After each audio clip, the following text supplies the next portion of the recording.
What are organizations trying to do with SaaS solutions today that they weren't doing a few years ago? So I think what I'm trying to set the stage is why is this more complicated now?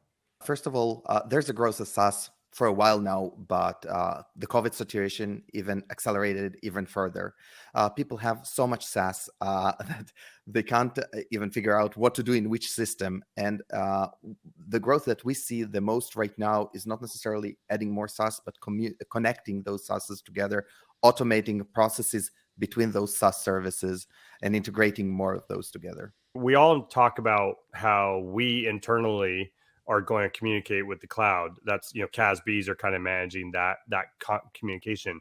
But this conversation we're really talking about is how the two SaaSes are connecting to make that triangle. We are managing the two legs from us to the SaaS, but we're not actively monitoring and managing that last leg where the two SaaSes are connected to each other and are creating potential threat vectors that we haven't seen. This comes in from Dustin Sachs. What is the biggest challenge in moving to a predominantly SaaS model? One of the challenges here, one of the new things that happen is that when everything is in the cloud, there are much less controls to the IT department or the security department, the CISO, to figure out what is out there. Because as a user, I don't need my IT department to install Slack. I can go and expense Slack myself and use it in my team.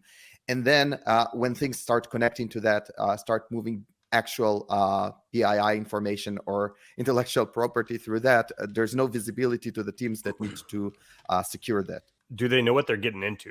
I think that's the concern with a lot of IT in general. We talk about social media and all this other stuff. People don't understand that posting a picture of their mail can give they're not making those dots connected. And that same problem's happening in IT organizations, especially as the small and medium businesses that just want to move fast. And then they sign up and they don't take in all of the considerations because they're just looking at what it's solving for them and not the repercussions of it. We have another question in from Craig Herter. When pursuing the SaaS model, should you be downsizing your IT shop and using the available requirements to staff up security? It depends on the business you're in, right? My experience has been businesses that do work in the technology space, right? We build apps or we're providing a digital service. In a situation where if you were providing nothing technological and you were just using technology to enable your business, then you can absolutely reduce your staff because you wouldn't need nearly the amount of support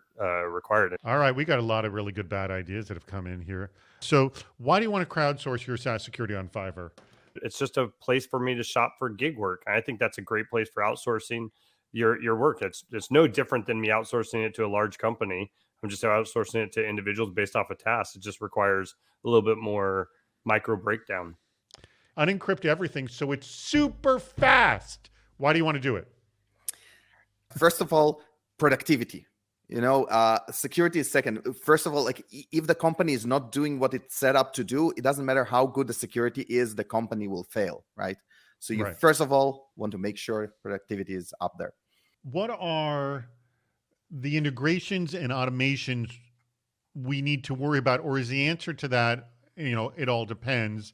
But then I come back, if that is the answer, I would come back and ask, well, aren't you seeing trends? I think there are two categories of things we need to worry about. The first one is we need to make sure that we can trust the integrations that come in, and we don't know much about them. But even if the marketplace thinks they're trusted, they're not necessarily trusted. The other trend that we see is actually around old things that you've installed a while ago. You might have installed something 5 years ago and did the full due diligence, read the docs, understood what it's doing. Applications that were installed 5 years ago not necessarily do what you expect them to do by this time today.